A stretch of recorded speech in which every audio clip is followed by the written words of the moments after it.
Hey y'all, it's your Aunt Charlene. And Cheryl Bustamonte. Well, don't y'all come down there to Wendy's looking for us anymore. You Mm-mm. know the one down there on Main Street that only has 5 parking spaces? 5 parking spaces, and now half of them are handicapped. Mm. How many handicapped people have you ever seen at that Wendy's? Not that many. I guess they're expecting there's going to be a Special Olympics run. Just between you and me, I knew this wasn't going to work No. out. This is the most miserable, hateful, awful people I have ever met in my entire life. Well, there's that old store manager, Miss Donna, from the First Baptist Church, and my shit don't stink. All I can figure is when she wanted to grow up, she wanted to be an astronaut or a ballerina or Carrie Underwood, but with her big fat ass and little bitty stubby feet, it didn't turn out like that. Why does she is tall, and those damn roots are so dark you can see them through 2 windows in a door, and those big ass glasses. You know those ones this size that child molesters and bus drivers always wear? Well, as thick as her glasses are, if I wanted to see the craters of the moon, I wouldn't have sold Earl Jr.'s telescope for cigarette money. I know As that. religious as she thinks she is, it's funny she always has that coke delivery man in their office for more than 15 minutes.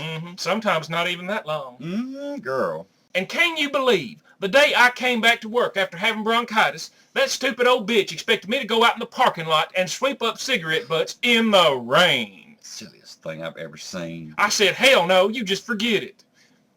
She called me in her office and said, "Hey, Charlene, it seems like whenever I ask you to do something, you need to do it." So I did finally go out there and do it. And wouldn't you know it, somebody left the lid of that grease dumpster open. You know that old nasty thing with that old stuff that looks like cornbread batter, but it ain't. Got worms in it. Well, I just went to close the lid and accidentally, oops, a cup of that nasty shit splattered up her windshield. 5 or 6 or 7 times. Then there's that little bitty mini bitch, Millie, at the register. Ugh. She's so cute you could just paint your cheeks off. She must have been a preemie, as small as she is. Uh-huh. Blonde hair, crimped to the sky. Stuck up as she wants to be. I don't know what she's got to be stuck up about. She's a cashier at Wendy's, for God's sake. And she is always on that microphone calling, "Miss Bustamonte, Miss Bustamonte, we have biggie fries, biggie fries, biggie fries." I said, if you call me for a biggie fry one more time, I'm going to take that basket and slap you right upside the head with it. There's that one real nice guy that works there, Sexy Paul. It's hot. Short, dark hair and dark eyes and goatee, and really built well, too. Not like he works out a lot, but like he was just born that way. You know, those farm boys. Anyway, he had that little chest hair, Just peeking up over there. Yes, that's all I can do, just to not to. He bumped into me as he was headed into the burger station, and I tell you what, it was all I could do not to stick my hands right down in that fry hole. It's not like I'm old enough to be his mama. Well, old Ronnie, bless his heart, won't leave him alone. Paul has a fiancée. Ronnie's one of those that thinks everybody's gay. Ronnie ain't much to look at, though. I saw him outside his old apartments, them ones down there on 3rd Street, sitting out in his broke-down lawn chair, eating pink Pop-Tarts, wearing purple slippers out in the middle of the day. I was like, he looks like an old woman with his wig on sideways. Evidently, Sexy Paul didn't know Ronnie was gay and went over to his place to watch some Family Guy, and they smoked a little weed. Well, evidently after that, Ronnie put the moves on him, and of course Paul wasn't going to have none of that, and why would he? And why would anybody? So he took off, and the next day, Ronnie was talking bad about him where everybody could hear to his other little gay buddy that works there, making little remarks where everybody could hear, and Sexy Paul just stood there at the burger station drive-through, and he wasn't saying a word, but his cute little face was getting more and more red, and I listened to it all damn afternoon until I could not stand to listen to it anymore. And I said, "Ronnie, the man is not gay. If you would turn that damn old lady wig of yours around right, maybe you could see that too."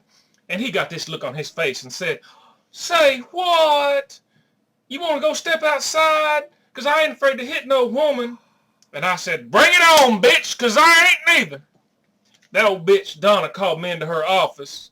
She said, "Aunt Charlene, evidently you have an attitude problem." I said, "You know what?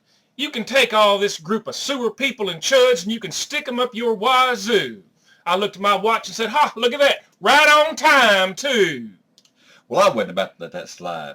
I bumped that old silly Millie bitch right out of the way, queued up on that microphone and said, "Attention Wendy's shoppers. Y'all need to keep y'all's little boys away from that old nasty Ronnie. Come to find out, he's a big old James Gum. Got turned down for his sex change operation because he's just as nutty as a fruitcake. And if y'all want to know something right now, y'all can go knock on that door. Y'all might find Miss Donna and her First Baptist My Shit Don't Stink in there giving the Coke delivery man her offeratories. Uh-huh. I was not even out to the truck yet when that office door bangs open, and here comes old fat Miss Donna, pants down around her ankles, wearing the biggest pair of flowery granny panties I have ever seen. Well, I looked around, and here come that old bitch Ronnie running up, thought he's going to hit me upside the head with that fry basket. Well, I ducked. He hit Millie right upside the head. There must have been a spark, too, because her hair went up like a bunch of autumn leaves. So there she goes, running through the damn store, and the fire alarms are going off. Evidently, they called the cops. Y'all don't know anybody that's hiring now, do you?